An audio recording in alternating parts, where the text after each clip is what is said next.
Et de retour sur le plateau de l'Instant T avec nos invités. Bonjour Mathias.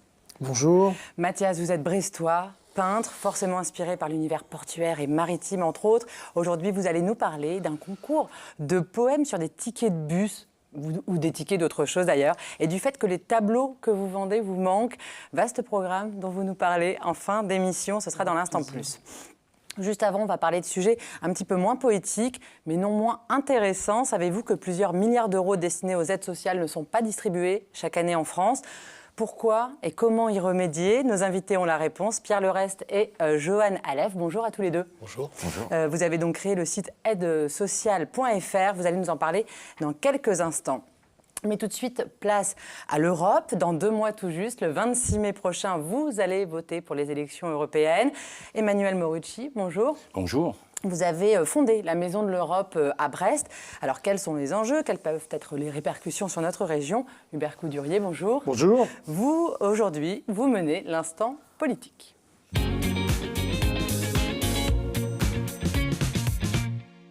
Alors Emmanuel Morucci, vous êtes un vieux militant de l'Europe, blanchi sous le harnais. Déjà, l'Europe n'intéressait pas grand monde et on n'y comprenait rien. Mais alors cette année, avec la crise des Gilets jaunes, c'est pire que tout. On est à 2 mois des élections. Les têtes de liste ont été bouclées hier.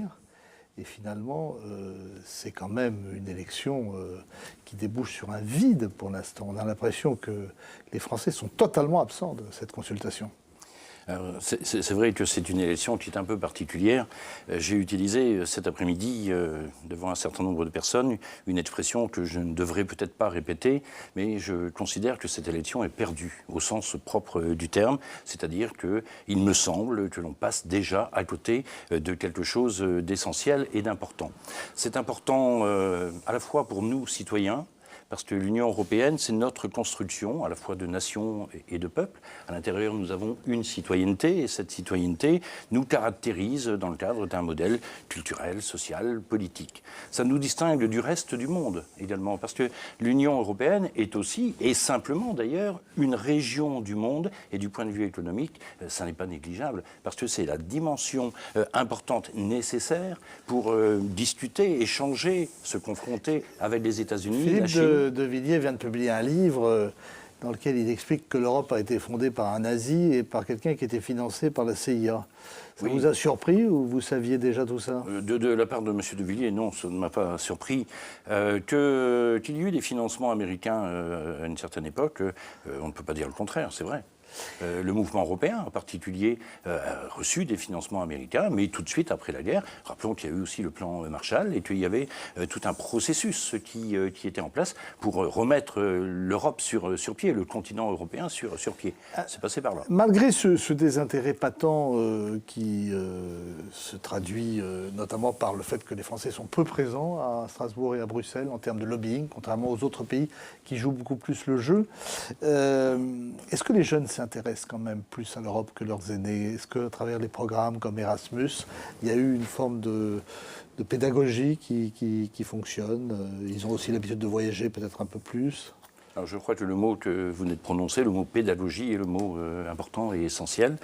Qu'est-ce qui manque dans notre pays et dans d'autres?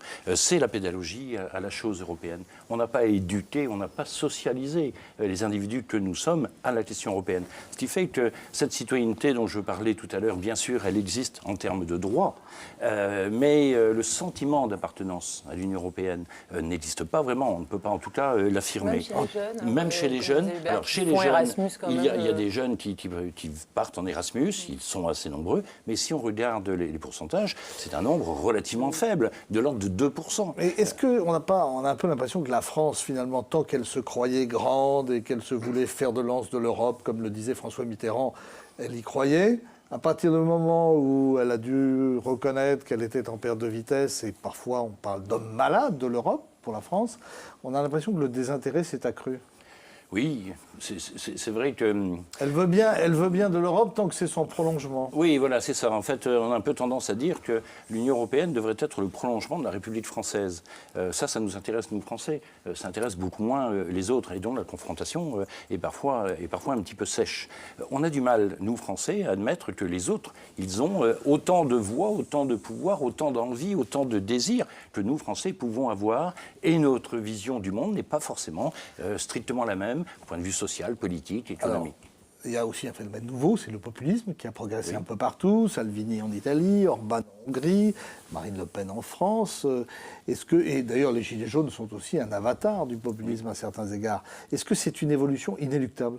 Alors, le populisme, c'est pas seulement en Europe, c'est l'ensemble des sociétés occidentales. Aux États-Unis, on le constate. Dans certains pays européens, on le constate. Qu'est-ce qui se passe? Eh bien, c'est le résultat de plusieurs facteurs qui, aujourd'hui, se conjuguent et amènent cette situation. Un facteur économique, d'abord. Une mondialisation, ensuite. La crise de 2008, la crise de 2009. Des questions politiques ne portant pas suffisamment intérêt sur les populations, sur les régions. Une application de la subsidiarité. Tout ça, c'est une sorte un peu de ras-le-bol, alors non pas de la majorité des Européens, mais d'une partie quand même conséquente des Européens. La visite du président chinois a quand même réveillé un peu les consciences. On s'est dit qu'il fallait un peu serrer les rangs face à Xi Jinping, qui a tendance un peu à diviser pour régner. Notamment, ils ont fait des offres aux Italiens. Aujourd'hui, il y avait Mme Merkel à Paris avec le président de la Commission. Est-ce qu'il peut y avoir une solidarité réelle des Européens face à la Chine, quand on voit qu'ils sont incapables de s'entendre sur le plan industriel, qu'on fait le raid KLM contre Air France ou l'association ratée Alstom-Siemens? Je crois que les Européens ont montré qu'ils étaient capables de rester unis, non pas parce que le président chinois est en France, mais parce qu'il y a eu le Brexit. Ils sont restés unis, ils sont restés solidaires, et aujourd'hui encore, devant les difficultés britanniques, les Européens sont unis et solidaires. Le président chinois ne divise pas les Européens, il utilise des divisions au sein de l'Union européenne pour se positionner son pays et positionner son économie. Ce que nous avons intérêt à faire... Le Brexit a un contre-effet positif. Le Brexit a un contre-effet absolument positif. Maintenant, il faut, j'allais dire, performer. Et au niveau économique, et notamment vis-à-vis de cette région du monde qui est la Chine, où nous avons sans doute besoin de plus d'Europe aujourd'hui pour être plus fort, plus puissant et avoir une parole qui porte. Et c'est tout l'enjeu de ces élections européennes que malheureusement, je crains, on ne perçoit pas bien dans notre pays. Bon, en tous les cas, pour mieux les percevoir et voir ses impacts aussi sur notre région, on va en parler encore pendant 2 mois régulièrement dans l'Instant T avec des reportages, avec des invités. Merci en tout cas d'avoir été là. Vous restez avec nous, mais on continue de parler de l'Europe toutes les semaines sur TBO. On dit souvent que la France est championne européenne d'ailleurs, mais en termes de prestations sociales. C'est assez vrai puisque 32% de la richesse nationale est consacrée aux aides sociales. Pourtant, chaque année, des milliards d'euros, 10 milliards à peu près, ne sont pas distribués à ceux qui en ont le droit. Joanne Aleph et Pierre Lerest, vous comptez faire bouger les choses. Vous les faites déjà bouger d'ailleurs avec le site aidesocial.fr que vous avez créé, Joanne, en 2012 à Quimper. On commence avec un exemple. 36% des personnes bénéficiant du RSA, donc le revenu minimum, je rappelle, ne demandent pas leur argent. Comment vous expliquez cela? Oui, alors c'est ce qu'on appelle le phénomène du non-recours. Et ça va être très important, donc 36% pour le RSA, on peut citer 25% pour la prime d'activité. Ça monte jusqu'à 70% pour l'aide mutuelle. Hein, oui, ça. l'ACS, c'est énorme.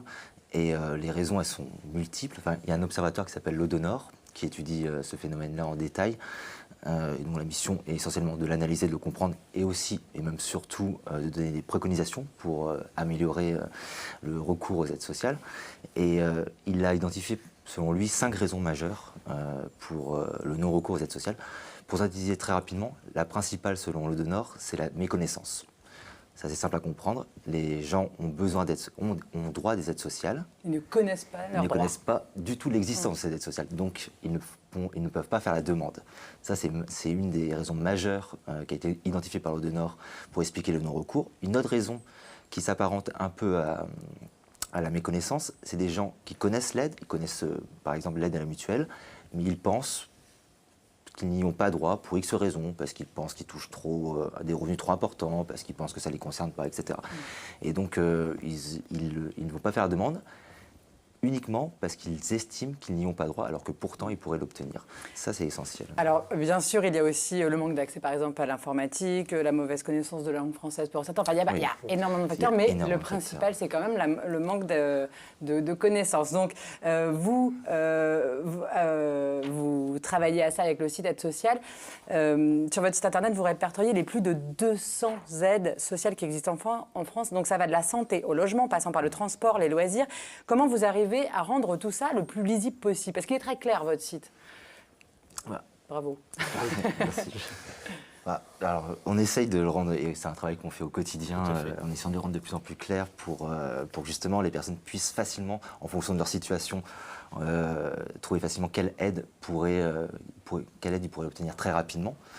Et ça, on a justement mis en place récemment là, avec Pierre et notre équipe un simulateur. Alors expliquez-nous, Pierre, on ne vous avait pas encore entendu. Comment il marche le simulateur? Alors le simulateur, il est très simple à utiliser. En à peu près 5 minutes, en rentrant quelques informations personnelles, mais anonymes, donc comme les revenus, la situation professionnelle, personnelle. On peut avoir accès, du coup, aux aides auxquelles on pourrait avoir le droit. Parce qu'il y a beaucoup... Alors voilà, en 5 minutes, on rentre les données et votre site nous dit toutes les aides. Alors ça va, c'est vraiment très large, c'est pas que les aides de la CAF. Non. Par exemple, sur le site, on peut découvrir des aides assez méconnues, le billet congé annuel de la SNCF. Et ça, tout le monde y a le droit. Un petit mot sur cette aide assez méconnue. Oui, en fait, c'est une réduction que tout le monde peut demander pour un billet, pour partir en vacances à plus de 200 km de chez soi. Une fois par an. Une fois par an. Et une réduction qui peut aller de 25 à 50% sur le billet de train. Quelle est l'aide la plus méconnue? Celle-là est méconnue, mais est-ce qu'il y en a des... Non, alors il y en a. Les plus méconnues, c'est évidemment les aides régionales. Parce que, du coup, il y a très peu de médiatisation autour de ces aides-là. Et il y a à Plougastel-Daoulas, par exemple, il y a ce qu'on appelle le revenu minimum étudiant. Oui, toutes les communes ne le font pas, mais il y en a quand même un certain nombre. Et ça, si on ne le sait pas, on ne peut pas faire la demande, parce que l'attribution n'est pas automatique. Donc vous recensez aussi les aides régionales. Enfin voilà, c'est là où c'est extrêmement large et c'est vers là où on essaye d'aller au maximum. C'est en développement, du coup, parce que c'est compliqué quand même d'aller vers le local, c'est beaucoup plus compliqué. Mais du coup... Vous avez pu les chiffrer, ces aides?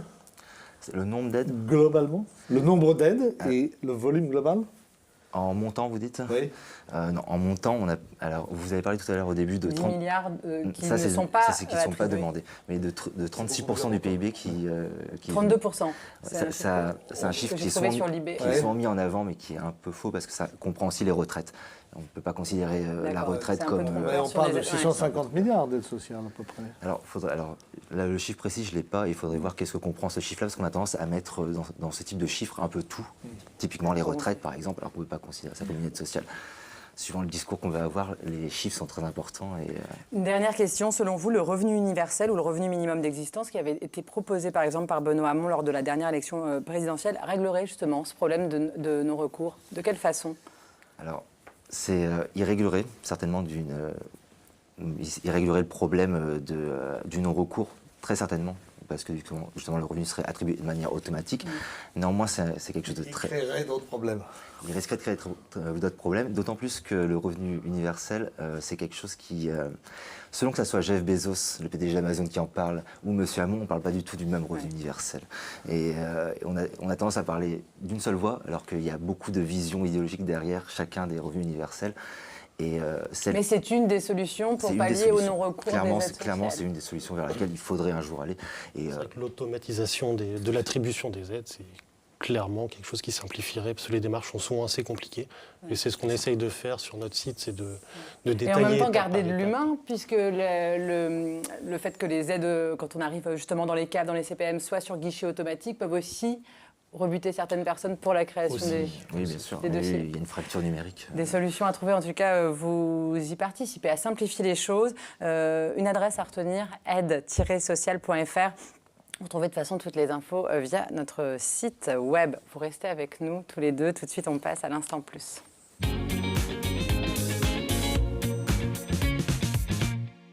Si vous n'avez jamais été sélectionné pour le moindre concours de beauté, il est temps de prendre votre revanche en participant au concours de Poétiquer. Mathias, vous êtes peintre et jury de ce concours lancé par l'atelier Canopée de Brest. Et par Et vous êtes parrain du concours, évidemment, aussi. Mathias, comment ça fonctionne, ce concours insolite? Alors, concours organisé par l'association Compter les girafes tous les ans.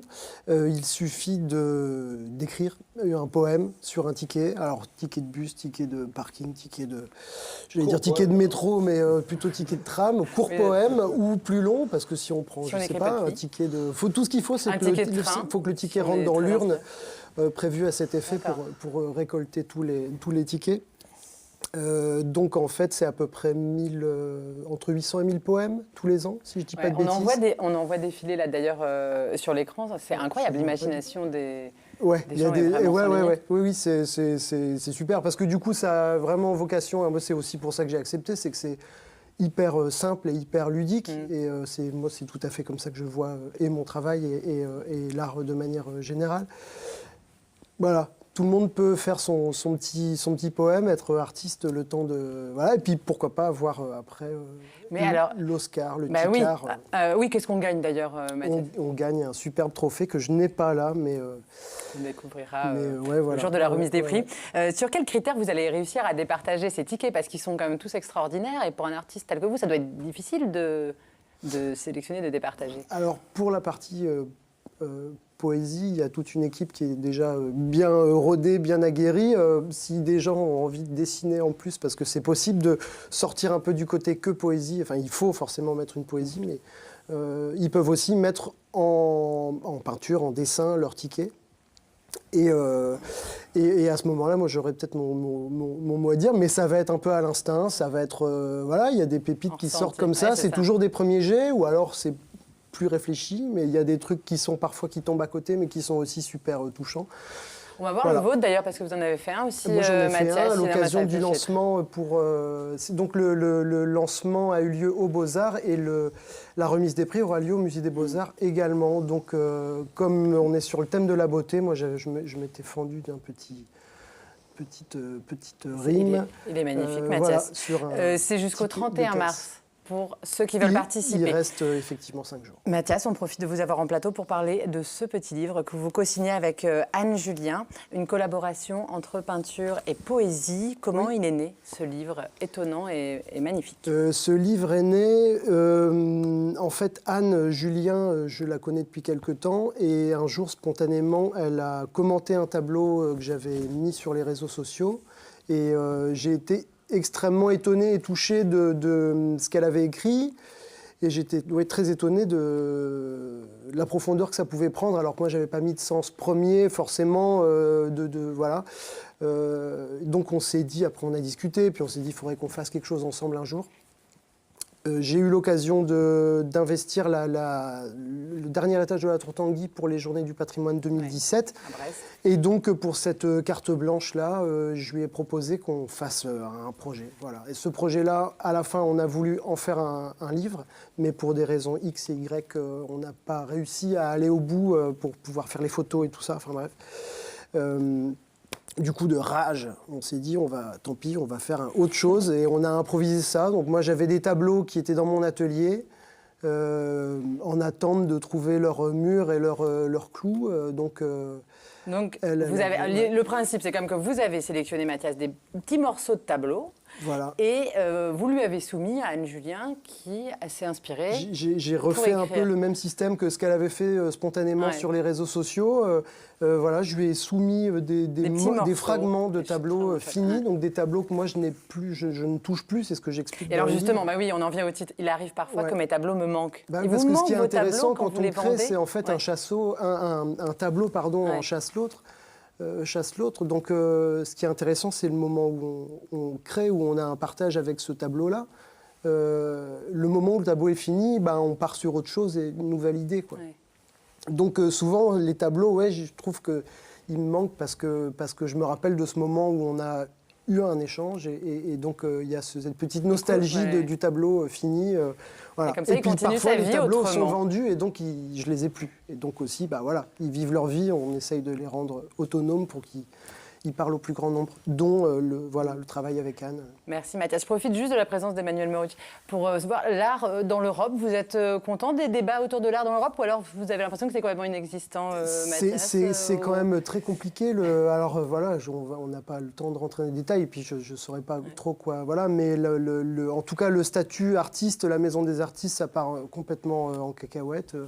Il y a sûrement des choses à faire. Le revenu universel dont on parlait, pour les artistes, ce serait un truc assez fou. Il n'y a pas de problème de culture commune, de racines. On a des racines communes, mais c'est difficile de se plonger dans l'imaginaire des Européens, parce que finalement, on est nourri par la culture américaine, beaucoup moins par celle des Européens. Ah oui, au niveau notamment des culture artistique européenne, il n'y a pas d'unité. Une petite recherche sur le sujet, et je suis en mesure de vous affirmer qu'il existe une culture commune européenne. Nous avons tous les ingrédients qui composent une culture. Il faudrait sans doute le dire et peut-être travailler autour de cette idée. La culture européenne, on la connaît dans les arts, dans la littérature, dans la musique, mais il y a d'autres choses. Les valeurs communes, le passé commun, l'histoire, tout ça, ça nous construit. Mais on a besoin de travailler d'un point de vue artistique pour approfondir cette question. Je pense qu'il serait surtout intéressant, ce serait de rendre compte du travail de création et de séparer ça du travail de vente. Voilà, et de séparer l'argent de la création et de l'art. L'art et l'argent, ça fait très mauvais, ça fait pas bon ménage du tout, surtout quand on est. Voilà, donc il faut parler, il faut mettre l'art à l'école, il faut. C'est le choix du modèle social européen. Français, c'est très français ça. Merci surtout en pas tous les parler cas. d'argent. Mais on a encore envie d'en parler et on continuera à en parler sur le plateau. Merci beaucoup à tous les 5 d'être venus dans l'Instant T. À suivre, c'est les sorties en salle avec votre magazine cinéma. Juste après la météo. Demain, même heure, vous retrouvez Xavier Patrijon dans l'Instant T. D'ici là, passez une très belle soirée en Bretagne. Kenavo.